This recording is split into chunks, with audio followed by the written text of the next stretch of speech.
সেপ্টেম্বরে নয়, পুজোতে আসছে শাকিব খান অভিনীত দরদ মুভি। কিন্তু কেন সেপ্টেম্বরে আসছে না শাকিব খানের দরদ, জানাবো সবকিছুই বিস্তারিত আজকের ভিডিওতে। তো চলুন মূল গসিপে। শাকিব খান অভিনীত দরদ মুভির রিলিজ ডেট চেঞ্জ হওয়ার খেলা চলছে। এ নিয়ে 3বার সিনেমাটির রিলিজ ডেট চেঞ্জ হলো।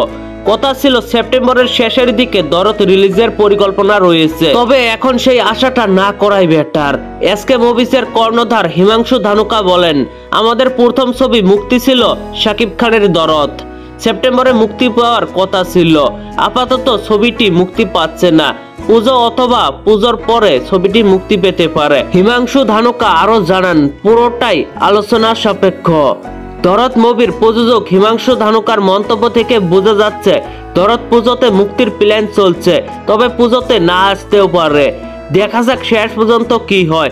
এদিকে শাকিব ভক্তরা অধীর আগ্রহ নিয়ে অপেক্ষায় আছেন দরদ মুভির জন্য, কিন্তু প্রবলেম যেন ছাড়ছে না দরদ সিনেমাকে। প্রথমে বাংলাদেশের কোঠা আন্দোলন, এরপর ভারতের মৌমিতা ধর্ষণের প্রতিবাদ।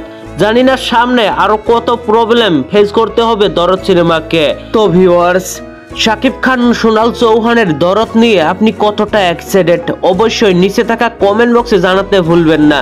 আর ভিডিওটি ভালো লাগলে একটি লাইক দিয়ে বন্ধুদের মাঝে বেশি বেশি করে শেয়ার করুন। ধন্যবাদ পুরো ভিডিওটির সঙ্গে থাকার জন্য।